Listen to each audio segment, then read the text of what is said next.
বাইতুল মুকাদ্দাসের সেই ইমামের মেয়ে হযরতে মারিয়াম আলাইহিস সালাতু ওয়াস সালামের দায়িত্বভার কে নিবে এই জন্য তাদের মধ্যে লটারি শুরু হয়ে গেল। ওই সময় লটারি হতো কলমের মাধ্যমে, আর এই কলমটাও কোনো সাধারণ কলম নয়, যেই কলমের মাধ্যমে আলেমগণ তাওরাত কিতাব লিখত, তাওরাত কিতাবের কপি করত, সেই কলমের মাধ্যমে তাদের মধ্যে লটারি হবে। লটারির সিস্টেম ছিল, তারা তাদের কলমগুলো প্রবাহিত নদীর মধ্যে ছেড়ে দিত। যার কলমটি নদীর ঢেউয়ের সাথে চলে যাইত সেই ব্যক্তি লটারিতে ফেল করত, আর যেই ব্যক্তির কলমটা নদীর উল্টো পথে ভেসে যাইত সেই ব্যক্তি লটারিতে পাস করতেন। সেই আলেমদের মধ্যে একজন ছিলেন হযরতে জাকারিয়া আলাইহিস সালাতু ওয়াস সালাম, যিনি ছিলেন আল্লাহর নবীগণের মধ্যে একজন নবী। প্রত্যেকে তাদের কলমগুলো নিয়ে নদীর পাশে চলে গেল। নদীর ঢেউয়ের মধ্যে, চলমান নদীর মধ্যে, প্রবাহিত নদীর মধ্যে প্রত্যেকে তাদের কলমগুলো নিক্ষেপ করলো। কলমগুলো নিক্ষেপ করার পর প্রত্যেকের কলমগুলো ঢেউয়ের সাথে ভেসে চলে যাইতে লাগলো, কিন্তু একটি মাত্র কলম, যেই কলমটা নিক্ষেপ করেছিলেন আল্লাহর নবী হযরতে জাকারিয়া আলাইহিস সালাতু ওয়াস সালাম, শুধুমাত্র সেই কলমটা ঢেউয়ের সাথে না ভেসে ঢেউয়ের উল্টো দিকে ভাসতে লাগলো। চিৎকার করে বলি আল্লাহু আকবার। আল্লাহ রাব্বুল আলামিন কোরআনে কারীমের মধ্যে সূরা আলে ইমরানের মধ্যে সেই ঘটনা সংক্ষেপে বর্ণনা করতে গিয়ে বলেন, ওয়ামা কুনতা লাদাইহিম ইয ইউলকুনা আকলামাহুম, ও আমার হাবিব, আপনি ওই সময় বনি ইসরাইলের সেই আলেমদের নিকট ছিলেন না যখন তারা তাদের কলমগুলো নদীর মধ্যে নিক্ষেপ করেছিল। আইয়ুহুম ইয়াকফুলু মারইয়াম, এই সিদ্ধান্তে উপনীত হবার জন্য যে তাদের মধ্যে কে মারিয়মের লালন পালনের দায়িত্ব গ্রহণ করবে।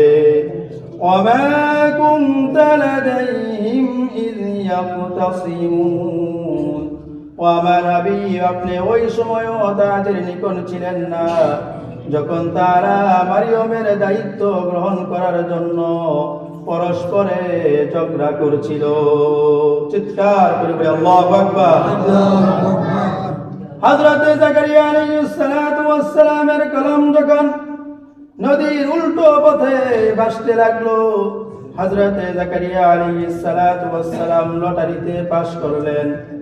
হযরতে ঈসা আলাইহিস সালাতু ওয়াস সালামের মা হযরতে মারিয়াম আলাইহিস সালাতু ওয়াস সালামের দায়িত্ববান আল্লাহর নবী হযরতে জাকারিয়া আলাইহিস সালাতু ওয়াস সালামের কাছে চলে আসলো। হযরতে জাকারিয়া আলাইহিস সালাতু ওয়াস সালাম যেহেতু আল্লাহ রাব্বুল আলামিনের নবীদের মধ্যে একজন শ্রেষ্ঠ নবী ছিলেন, পয়গম্বর ছিলেন, হযরতে জাকারিয়া আলাইহিস সালাতু ওয়াস সালাম নবীর আদর্শের মাধ্যমে হযরতে মারিয়াম আলাইহিস সালাতু ওয়াস সালামকে গড়ে তুললেন। হযরতে মারিয়াম আলাইহিস সালাতু ওয়াস সালামকে লালন পালন করতে লাগলেন। হযরতে জাকারিয়া আলাইহিস সালাতু ওয়াস সালামের তত্ত্বাবধানে হযরতে মারিয়াম আলাইহিস সালাতু ওয়াস সালাম এমন একজন মেয়েতে পরিণত হলেন, এমন একজন মেয়েতে পরিণত হলেন যে ওই যুগের সবথেকে শ্রেষ্ঠ নারী হিসেবে খ্যাতি লাভ করলেন হযরতে মারিয়াম। হযরতে মারিয়াম আলাইহিস সালাতু ওয়াস সালাম তারপর তিনি এতই আল্লাহ রাব্বুল আলামিনের নিকটবর্তী বান্দা বান্দিতে পরিণত হয়ে গেলেন যে হযরতে মারিয়াম আলাইহিস সালাতু ওয়াস সালাম তিনি ইবাদত বندگی করার জন্য আলাদা একটা ইবাদতখানা তিনি বানিয়ে নিলেন। সেই ইবাদতখানার মধ্যে তিনি দিন রাত আল্লাহ রাব্বুল আলামিনের ইবাদত বندگی করেন, দেন মগ্ন থাকেন। আর হযরতে জাকারিয়া আলাইহিস সালাতু ওয়াস সালাম কিছুদিন পর পর হযরতে মারিয়ামকে দেখার জন্য সেই ইবাদতখানার মধ্যে যান। হযরতে জাকারিয়া আলাইহিস সালাতু ওয়াস সালাম যখনই হযরতে মারিয়াম আলাইহিস সালাতু ওয়াস সালামের কাছে যেতেন, হযরতে মারিয়ামের কাছে একটা একটা করে আশ্চর্য ঘটনা দেখতেন। হযরতে মারিয়াম আলাইহিস সালাতু ওয়াস সালাম আল্লাহ রাব্বুল আলামিনের এতই নৈকট্যশীল বান্দিতে পরিণত হয়ে গিয়েছিলেন যে আল্লাহ রাব্বুল আলামিন মারিয়ামের খাবারের জন্য আসমান থেকে অদৃশ্যভাবে অমৌসুমী ফল ফলাদি সেই ইবাদতখানার মধ্যে পাঠিয়ে দিতেন। চিৎকার করে বলি আল্লাহু আকবার। হযরতে মারিয়ামের কাছে যখনই হযরতে জাকারিয়া আলাইহিস সালাতু ওয়াস সালাম যেতেন, গিয়ে সেই অমৌসুমী ফল ফলাদি গুলো দেখতেন। আল্লাহ রাব্বুল আলামিন এই ঘটনা স্বয়ং কুরআনে কারীমের মধ্যে উল্লেখ করে বলেন, ফাতাকাব্বালাহা ওয়া কাফফালাহা জাকারিয়া। জাকারিয়া মারিয়ামের দায়িত্ব গ্রহণ করলেন। কুল্লামা দাখালা আলাইহা জাকারিয়াল মিহরাব। আর যখনই জাকারিয়া মারিয়ামকে দেখার জন্য তার ইবাদতখানার মধ্যে যেতেন, ওয়াজাদা ইনদাহা রিজকা। হযরতে জাকারিয়া মারিয়ামের কাছে অমৌসুমী ফল ফলাদি দেখতে পেতেন। হযরতে জাকারিয়া আলাইহিস সালাতু ওয়াস সালাম মারিয়ামের কাছে অমৌসুমী ফল ফলাদি দেখে হযরতে মারিয়ামকে একদিন বললেন, ইয়া মারিয়ামু আন্না লাকি হাযা। ও মারিয়াম, তোমার কাছে এই অমৌসুমী ফল ফলাদি গুলো কোথা থেকে আসে? এবার হযরতে মারিয়াম বলেন, ও আল্লাহর নবী জাকারিয়া, হুয়া মিন ইনদিল্লাহ। এই ফল ফলাদি গুলো আমার কাছে স্বয়ং আল্লাহ রাব্বুল আলামিন পাঠিয়ে দেন। চিৎকার করে বলি আল্লাহু আকবার। এগুলো হলো হযরতে মারিয়াম আলাইহিস সালাতু ওয়াস সালামের সাথে ঘটে যাওয়া একটা অলৌকিক ঘটনা। হযরতে মারিয়াম আলাইহিস সালাতু ওয়াস সালাম তিনি কোনো নবী ছিলেন না। তিনি ওই সময় হযরতে ঈসা আলাইহিস সালাতু ওয়াস সালামের মাও ছিলেন না। আল্লাহ রাব্বুল আলামিনের ইবাদত বندگی করার ক্ষেত্রে তিনি এত উপরে চলে গিয়েছিলেন, আল্লাহ তাআলার এতটুকু নৈকট্য তিনি লাভ করে ফেলেছিলেন যে আল্লাহ রাব্বুল আলামিন তিনার খানাদানার জন্য নিজের পক্ষ থেকে জান্নাতি ফল ফলাদি তিনার কাছে পাঠিয়ে দিতেন। এটা হলো হযরতে মারিয়াম আলাইহিস সালাতু ওয়াস সালামের একটা কারামত, অর্থাৎ আল্লাহ রাব্বুল আলামিনের পক্ষ থেকে মারিয়াম আলাইহিস সালাতু ওয়াস সালামের সাথে ঘটে যাওয়া একটি অলৌকিক ঘটনা। এরকম অসংখ্য ঘটনা আল্লাহ রাব্বুল আলামিন কোরআনে কারীমের মধ্যে উল্লেখ করেছেন। এই সমস্ত ঘটনাগুলো আল্লাহ রাব্বুল আলামিন তার নেক বান্দাদের সাথে করে থাকেন। হযরতে মারিয়াম আলাইহিস সালাতু ওয়াস সালামের সাথে আল্লাহ রাব্বুল আলামিন অলৌকিক ঘটনা ঘটালেন, কারণ তিনি ছিলেন আল্লাহ তাআলার একজন খাস বান্দী। আজকে যদি বর্তমান যুগে আমাদের মা বোনেরা আমরাও যদি আল্লাহ তাআলার এইরকম নৈকট্যশীল বান্দী হতে পারি, তাহলে আল্লাহ রাব্বুল আলামিন আমাদের সাথে এরকম অলৌকিক ঘটনা ঘটাবেন। এটা অস্বাভাবিক কোনো কিছু না, কারণ আল্লাহ তাআলা তার নেক বান্দা বান্দীদের সাথে করে থাকেন। তবে আজকে একটা কথা খুবই দুঃখের সাথে বলতে হয়, বর্তমান যুগে যেই যত বেশি ধর্মকে পালন করতে যায়, সব দিক থেকে সেই ব্যক্তিকে সামাজিকভাবে হোক রাষ্ট্রীয়ভাবে হোক তাহার গলা টিপে ধরা হয়, তাহাকে বিভিন্নভাবে তাহাকে চাপ সৃষ্টি করা হয়। কথা বলেন ঠিক কিনা? আমরা এই কিছুদিন আগে দেখলাম, গত হয়তো শনিবারের ঘটনা, একজন নারী মেয়ে তিনি পরীক্ষা দিতে যাইবেন মাটিরাঙ্গা উপজেলার মধ্যে, ওই জায়গার মধ্যে পরীক্ষা দিতে যাইবেন, বুরকা পরে গেছে, নেকাব পরে গেছে, পর্দা করে গেছে। এক কথায় কি জন্য পর্দা করে গেল? এই জন্য ওই মেয়েটাকে, এই পর্দাশীল নারীটাকে তাহাকে পরীক্ষা দিতে দেওয়া হয় না। কেন? তার একটাই অপরাধ, সে পর্দা নিশি।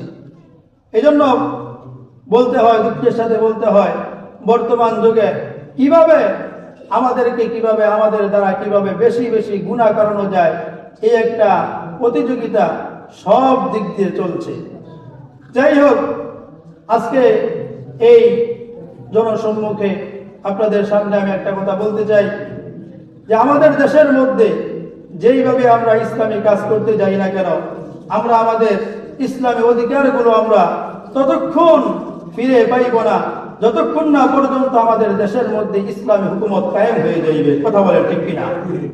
আমরা যদি আমাদের দেশের মধ্যে যদি ইসলামী হুকুমত যদি কায়েম করতে পারি, তাহলেই সর্বস্তরের মানুষ তারা তাদের অধিকারগুলো ফিরে পাইবে। কথা বলেন ঠিক কিনা? এই জন্য আমরা আমাদের দেশের মধ্যে যেইভাবে এই ইসলামী সকল দলগুলো যেইভাবে তারা অগ্রসর হচ্ছে, আমরা তাদের সহযোগী হয়ে তাদের সঙ্গী হয়ে আমরা তাদেরকে সর্বাত্মক তাদেরকে আমরা এই সফলতা হওয়ার জন্য আমরা চেষ্টা করব। আল্লাহ তাআলা আমাদের সকলকে তৌফিক দান করুন। সকলে আওয়াজ করে বলি আমিন। যাই হোক, এর মধ্যে আরেকটি ঘটনা হলো এই হযরত সুলাইমান আলাইহিস সালাতু ওয়াস সালাম। হযরত সুলাইমান আলাইহিস সালাতু ওয়াস সালাম তিনি ছিলেন নবীদের মধ্যে একজন শ্রেষ্ঠ নবী। সুলাইমান আলাইহিস সালাতু ওয়াস সালাম ওই সমস্ত নবীদের মধ্যে একজন নবী যাকে আল্লাহ রাব্বুল আলামিন দুনিয়ার বুকে হুকুমত দান করেছিলেন। শুধু সুলাইমান আলাইহিস সালাতু ওয়াস সালামকে দুনিয়ার বুকে বাদশাহিত্ব দান করা হয়েছে এমনটা নয়, বরং হযরত সুলাইমান আলাইহিস সালাতু ওয়াস সালামকে আল্লাহ রাব্বুল আলামিন সারা দুনিয়ার উপর বাদশাহিত্ব করার ক্ষমতা দান করেছিলেন। শুধু মানুষের উপর ক্ষমতা দান করেছিলেন এমনটাও নয়, বরং সকল জিন পশু পাখির উপরও হযরত সুলাইমান আলাইহিস সালাতু ওয়াস সালামকে রাজত্ব করার ক্ষমতা দান করেছিলেন। যিনি চিল্লায়া বলেন তিনি কে? হযরত সুলাইমান আলাইহিস সালাতু ওয়াস সালাম কোন এক ঘটনার প্রেক্ষিতে ওনার শাসন আমলের কোন এক রাজ্যের এক নারী শাসক ছিল যার নাম ছিল বিলকিস। সেই বিলকিসকে তিনি ইসলামের প্রতি দাওয়াত দিলেন। বিলকিস দাওয়াত গ্রহণ করলো এবং বিলকিস তাহার হযরত সুলাইমান আলাইহিস সালাতু ওয়াস সালামের দাওয়াতকে গ্রহণ করে হযরত সুলাইমান আলাইহিস সালাতু ওয়াস সালামের কাছে সাথে সাক্ষাৎ করার জন্য সুদূর সেই ইয়েমেন থেকে সিরিয়ার দিকে রওনা হলেন। হযরত সুলাইমান আলাইহিস সালাতু ওয়াস সালাম যখন জানতে পারলেন বিলকিস তিনার সাথে সাক্ষাৎ করার জন্য আসছে, তখন তিনি তিনার সভাসদ বিন্দুকে লক্ষ্য করে বললেন যে আমি বিলকিসকে একটা পরীক্ষা করতে চাই। বিলকিস কেমন বুদ্ধিমতী নারী, আমি বিলকিসকে একটা পরীক্ষা করতে চাই। তোমাদের মধ্যে এমন কে আছো যে তোমরা বিলকিসের সেই সিংহাসনটাকে সুদূর মিশর থেকে সুদূর ইয়েমেন থেকে সবেমাত্র তুমি আমার এই দরবারের মধ্যে অর্থাৎ সিরিয়ার মধ্যে উপস্থিত করতে পারবে? এই কথা বলার পর হযরত সুলাইমান আলাইহিস সালাতু ওয়াস সালামের দরবারের মধ্যে একজন জিন ছিল, যে জিন ছিল দৈত্য আকারের জিন, শক্তিশালী এক জিন। সেই জিন দাঁড়িয়ে গেল।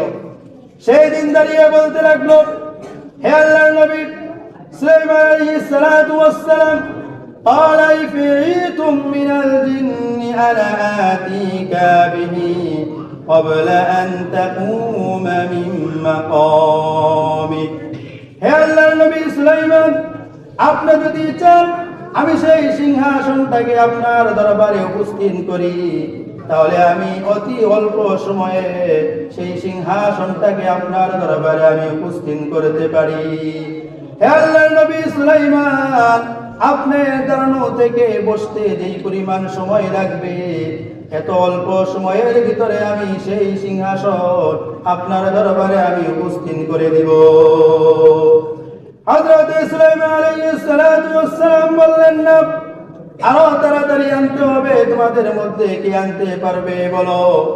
এবার হযরত সুলাইমান আলাইহিস সালাতু ওয়াস সালামের সঙ্গী, তিনি ছিলেন তাওরাত কিতাবের একজন বড় আলেম। তিনি দাঁড়িয়ে বলতে লাগলেন, হে আল্লাহর নবী সুলাইমান, আমি সেই সিংহাসন আপনার নিকট নিয়ে আসবো। আনা আতিকা বিহি ক্বাবলা আইয়ারতাদা ইলাইকা তরফু। হে আল্লাহর নবী সুলাইমান, আপনি যদি আমাকে অনুমতি দেন, তাহলে আপনার চোখের পলক ফেলতে আর ওঠাতে যেই পরিমাণ সময় লাগে, আমি এত অল্প সময়ে সেই সিংহাসনটাকে আপনার দরবারে উপস্থিত করতে পারবো। হযরত সুলাইমান আলাইহিস সালাতু ওয়াস সালাম তার দিকে ফিরে বললেন, ঠিক আছে নিয়ে আসো। হযরত সুলাইমান আলাইহিস সালাতু ওয়াস সালাম এই কথা বলে সামনের দিকে তাকালেন। সামনে তাকিয়ে দেখতে পেলেন সিংহাসন সামনে উপস্থিত হয়ে গেছে।